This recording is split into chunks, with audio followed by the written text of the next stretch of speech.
Muy buenas noches y bienvenidos a este su cuarto episodio de Homosexualidad y Espiritualidad, escudriñando la palabra de Dios. Mi gente, el día de hoy tenemos un largo pasaje que considerar. Vamos a considerar desde los capítulos 18 hasta el 40 de Éxodo para terminar así todo el libro.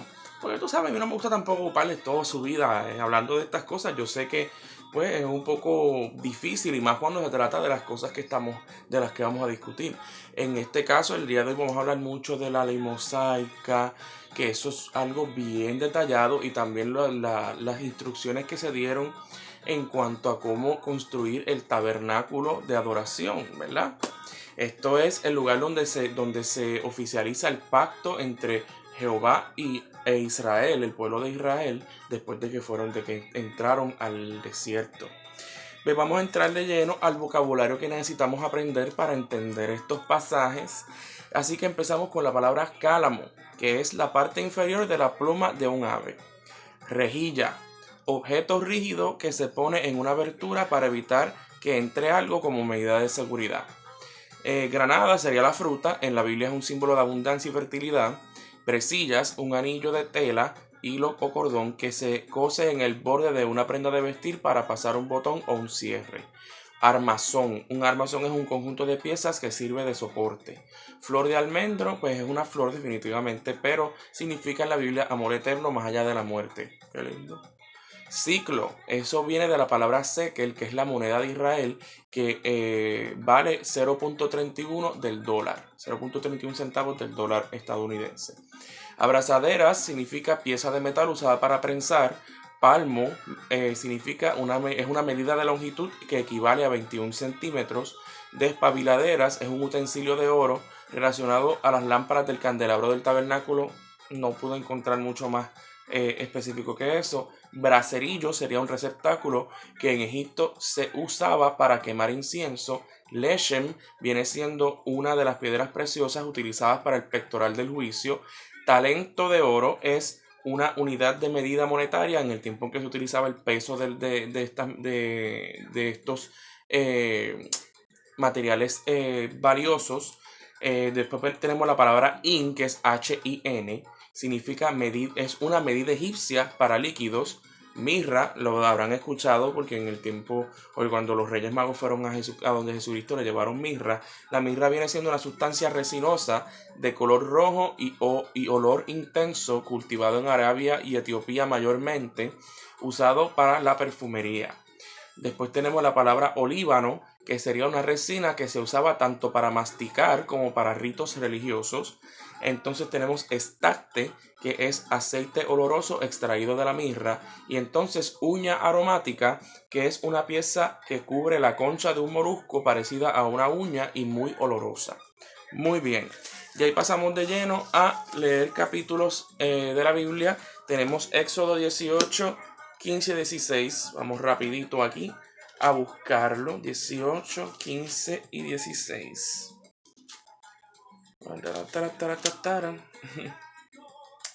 Moisés le contestó a su suegro, porque el pueblo sigue viniendo a mí para buscar la guía de Dios. Cuando surge un problema entre dos personas, vienen y me lo informan. Entonces yo tengo que juzgar el caso y revelarles las decisiones del Dios verdadero y sus leyes. Aquí lo que ocurre es que el suegro de Moisés vino a preguntarle: mira esto, tú eres el único juez aquí. Tú te paras a escuchar a cada uno de los israelitas, uno por uno nada más tú.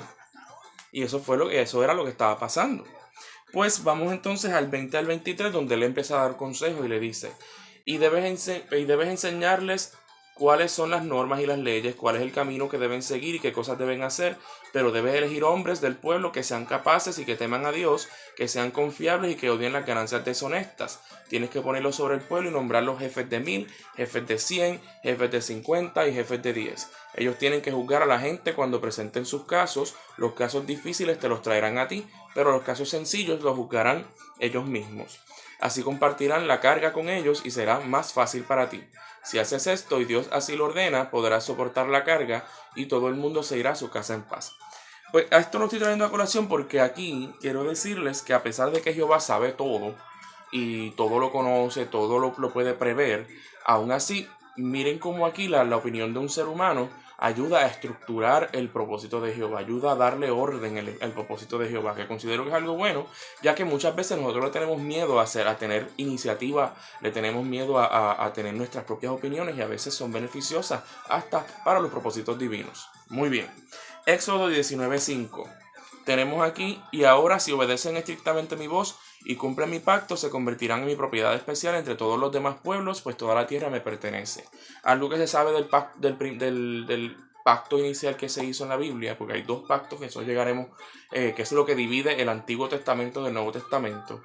En este viejo, lo que hace extraño esto para mí, lo que lo hace relevante para mí, es que en ese tiempo de los israelitas, los que no fueran israelitas no eran parte del pueblo de Dios. Entonces, ¿qué pasa con la gente buena que no era israelita? Esa es una pregunta que todavía no le tengo respuesta. Y pues la traigo a colación para ver si ustedes la tienen. Muy bien, continuamos. 19, 16 al 19. Dice: y al tercer día por la mañana hubo truenos y relámpagos, había una nube densa sobre la montaña y se oía un sonido de cuerno muy fuerte. Toda la gente que estaba en el campamento empezó a temblar. Entonces Moisés hizo que el pueblo saliera del campamento para encontrarse con el Dios verdadero, y ellos se fueron colocando al pie de la montaña. El monte Sinaí humeaba por todas partes, porque Jehová había descendido sobre él en medio del fuego. El humo subía como el humo de un horno, y toda la montaña temblaba con mucha fuerza. Mientras el sonido del cuerno se hacía más y más fuerte, Moisés hablaba y la voz del Dios verdadero le respondía. Aquí lo que yo estoy queriendo demostrar es que, de nuevo, otra manifestación en la que Jehová demuestra favor por los israelitas, y les demuestra de forma literal y física que ellos pueden ver y escuchar que su presencia es existente, que Él es el Dios verdadero. Y con todo y esto, los israelitas seguían siendo unos desobedientes. Y de eso vamos a hablar en un ratito. Ok. De 20, perdóname. Ahora, el capítulo 20, versículos 4 y 5. No te hagas ninguna imagen tallada, ni nada que tenga forma de algo que esté arriba en los cielos, abajo en la tierra o debajo en las aguas. No te inclines ante estas cosas, ni te dejes convencer para servirles, porque yo, Jehová tu Dios, soy un Dios que exige devoción exclusiva. Hago que el castigo por el error de los padres recaiga sobre los hijos, sobre la tercera generación y sobre la cuarta generación de los que me odian. Esto es para que vean una forma en la que Jehová condena bien temprano en la Biblia la idolatría, el postrarse ante imágenes. Es algo que Jehová siempre condenó. Y pues hoy en día muchas iglesias que componen la vasta mayoría o el grueso de las personas que siguen la cristiandad, tienen componentes idólatras. Ok, seguimos ahora al versículo 6, donde dice: yo les demuestro amor leal por 1000 generaciones a los descendientes de los que me aman y obedecen mis mandamientos. Aquí les quiero más que decir que ven que Dios le demuestra lealtad de amor a quien lo ama, a quien lo obedece. Después seguimos al versículo 13. El versículo 13 dice: no asesines. Esto lo estoy diciendo por una razón muy específica, y para ponerlo en perspectiva vamos a ir al texto que hace que yo traiga este primer texto a colación. El 32, versículos 25 al 29.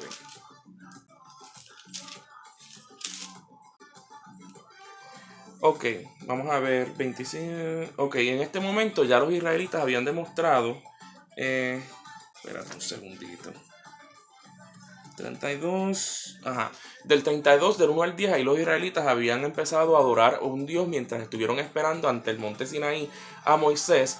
Y se dieron cuenta que se tardaba mucho. Le pidieron a Aarón: no, haznos una imagen y ese va a ser nuestro Dios. Y Aarón, chuculún, va y les hace la imagen.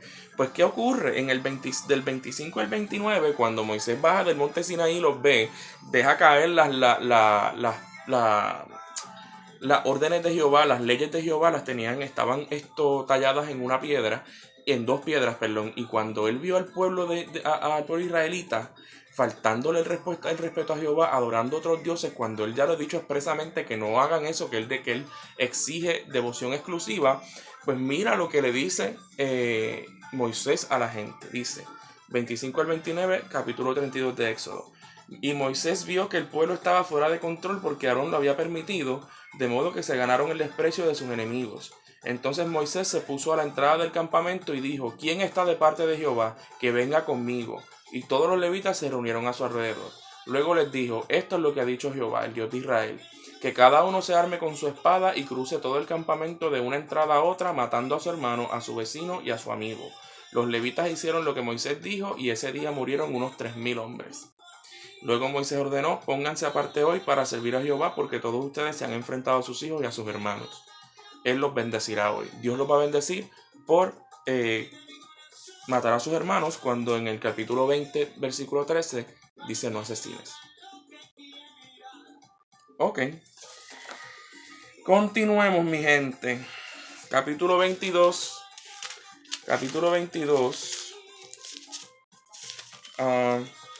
Versículos 2 y 3.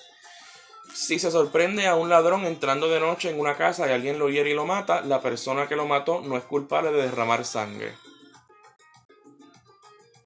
Pero si todo esto sucede después del amanecer, la persona que lo mató es culpable de derramar sangre. Ya veo. Esto apoya lo mismo, ambivalencia. No sigamos más ahí.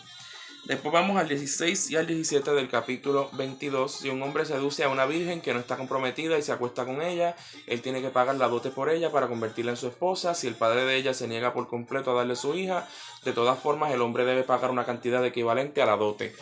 Solo traigo esta colación para que vean cuán específica es la ley mosaica. ¿Qué más? Versículo 18. No dejes con vida a una hechicera. 22 al 24. No maltraten a las viudas ni a los huérfanos de padre. Si de alguna manera los hacen sufrir y ellos me suplican ayuda, yo los oiré sin falta. Entonces me enojaré muchísimo con ustedes y los mataré a espada. Sus esposas se quedarán viudas y sus hijos se quedarán sin padre. Ok, de nuevo, esto es para hablar de cómo la ley mosaica era muy específica. Ahora, los capítulos del 23 al 25 son, aquí se siguen dando más y más leyes. El pueblo acepta la ley mosaica ante Jehová. Están en el monte Sinaí. Jehová pide contribuciones en forma de oro, plata, cobre, hilo azul, lana púrpura, hilo rojo escarlata, lino fino, pelo de cabra, pieles de carnero teñidas de rojo, pieles de foca, madera de acacia, aceite para la lámpara, para las lámparas, bálsamo para el aceite de la unción y el incienso, piedras de ónice y otras piedras para el efod. Estos son contribuciones que Jehová le pidió al pueblo de Israel para que pudieran empezar a crear lo que es el tabernáculo, un centro de adoración y lo que simbolizaría el pacto entre Jehová y el pueblo de Israel, y pues donde iban a hacer sus sacrificios, iban a hacer sus reuniones de adoración. Ok, eso es lo que está pasando en los capítulos 23 al 25. Perdón, tengo aquí un pequeño revolú. Entonces del 23 al 29 se le da la posición de sacerdote a Aarón, y tanto a él como a sus hijos se les asignan efods o ropas sacerdotales. Se explica el proceso de cómo se les va a nombrar mediante una ceremonia muy meticulosa. Se les dan instrucciones también muy meticulosas sobre cómo ofrecer sacrificios.